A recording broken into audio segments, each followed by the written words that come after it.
What is up, bros and broads? Lechazar here, and if you're thinking of hopping on gear, hold your horses.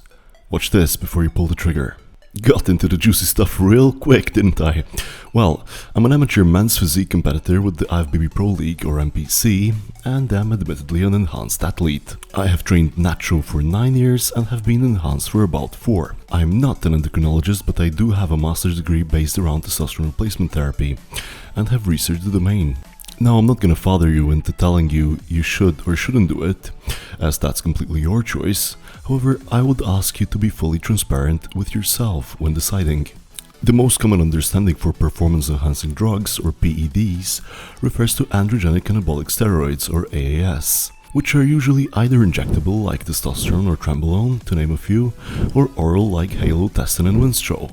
I'm using the brand or trade names of these steroids as their generic names are less known and may cause confusion. There also are other performance-enhancing drugs like peptides, SARMs, beta-2 agonists, thyroid hormones and beta blockers, to name a few. I will not be discussing the natural versus not aspect. All I will say is that my belief regarding that status is not a binary one, but rather a nuanced topic, which I may delve into deeper in the future. Anyway, PEDs are usually deemed to give people an unfair advantage, so to speak, in sports which are tested, with effects ranging from building muscle, burning fat, better focus, increased neural drive, and improved stamina, among others. Performance-enhancing drugs have unfortunately had a popularity boom in recent years, whereby a lot of teens are now seen hopping on trends, pun intended. And yeah, that trend comes with side effects, yet teens are seen to brag about it. Going a few years back, there was a craze of fake natties, or people who claim to be natural while using PEDs. Nowadays, the swing appears to have swung to the other extreme, where teens seem to think it's something admirable, or at the very least, cool. Accessibility to these drugs has also boomed with modern social media networking down to younger audience. Similar to the theme in my last video, I will be focusing on the why as to give you the comprehensive answer this question begs. There is an array of reasons as to why people choose to use performance-enhancing drugs. When we actually look at the data, something interesting shows up. Most people usually assume steroids are mainly used by athletes, and that's wrong. Statistics from a national survey in England showed the reasons people deemed the most important to use PEDs were from having developed a body image or cosmetic purposes with 56%, non-competitive bodybuilding, which again is tied to visual enhancement, competitive bodybuilding taking third place with 22%, again pretty much the same reason, with only the fourth place occupying 13% being other, including strength, injury pain, cope with depression and anxiety, confidence, and increase energy. Another reference we can look at is a large anabolic steroid user study coined Anabolic Androgenic Steroids, a survey of 500 users, which had similar findings, concluding that 78% of users were non-competitive bodybuilders and non-athletes, with nearly 4 out of 5 steroid users were non-athletes using them for cosmetic reasons. So let's be honest, most people aren't chasing performance, they're chasing how they feel about themselves. Again, I will not be filling you with studies and surveys, however data appears to be uniform across the board when it comes to the top reasons for performance-enhancing drug use. What you may find interesting is the prevalence of use among gym goers, where a lot of higher percentage do use performance-enhancing drugs, but nobody would suspect them as they don't look, so to speak, extraordinary.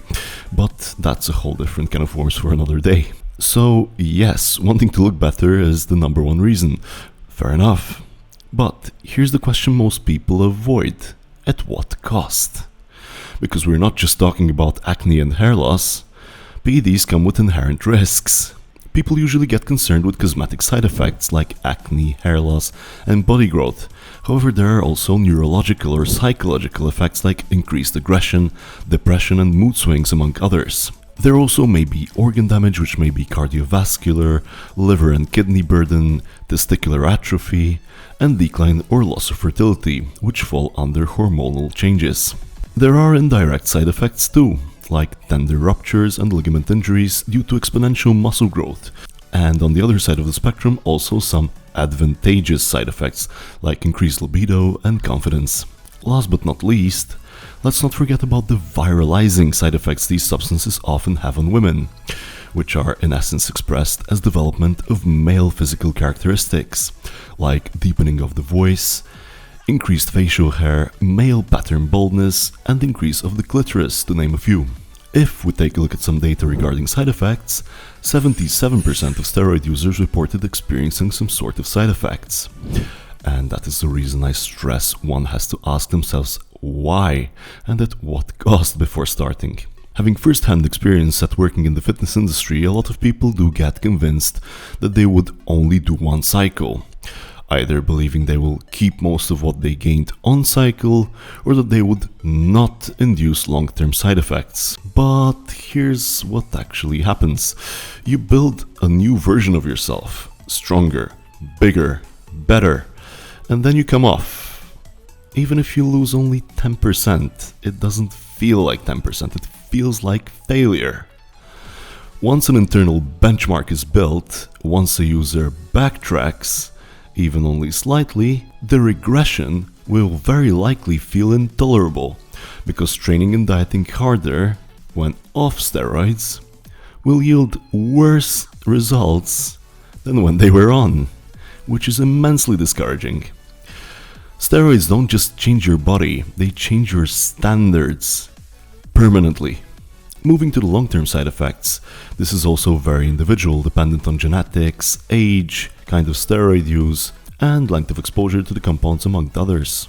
Having said that, however, there never is a guarantee that side effects will subside or reverse. In fact, viralization in women is known to be permanent, so risks have to be seriously considered before starting. Performance-enhancing drugs are not addictive like recreational drugs like heroin or cocaine. They're addictive because of what they give you and how hard it is to accept losing it. Referring again to existing data, about 65% of users do attempt stopping steroids at some point, but only about 11 claim they were very likely to stop in the next 5 years, while 58% said they were unlikely or very unlikely to stop. I'm not bringing this data to scare anyone away, but rather emphasize the importance of your why. A lot of teens are using these substances as a response to try and look good, be it for attraction purposes, better performance, or fitting in better. If your reason is to look good on the beach, or attract somebody of the opposite sex, or even an attempt to fix your self-esteem, I would advise you to think twice. And the real question isn't whether you can take steroids, it's whether the reason you're doing it will still matter in 5 to 10 years' time. On the other hand, if you want to get to the top level of some untested sport, and you only have so many years to actually be active in it, while you fully understand and accept the risks as a trade-off, then you may indeed have a more valid why as to pursuing the use of these substances. However, keep in mind that our perception about life changes as we get older, and what feels like a smart trade-off today might not feel that way in retrospect a couple of years down the line. I'm not here to tell you yes or no. I'm here to make sure you're honest with yourself before making that decision. If you've made your mind up and have took the decision of using these substances, make sure you acquaint yourself very well with the topic, preferably have a medical oversight, which usually comes from open-minded sports doctors, and do your due diligence as to yielding the best results while doing it in the safest way possible. If you want me to break down my personal experience with PEDs, the good, the bad, and everything in between, let me know in the comments. I'll go fully transparent as usual. If this video made you pause even for a second, good, because this is a decision you don't undo, only one you live with. Anyhow, that's gonna make it for this video, guys, and I'll see you in the next one.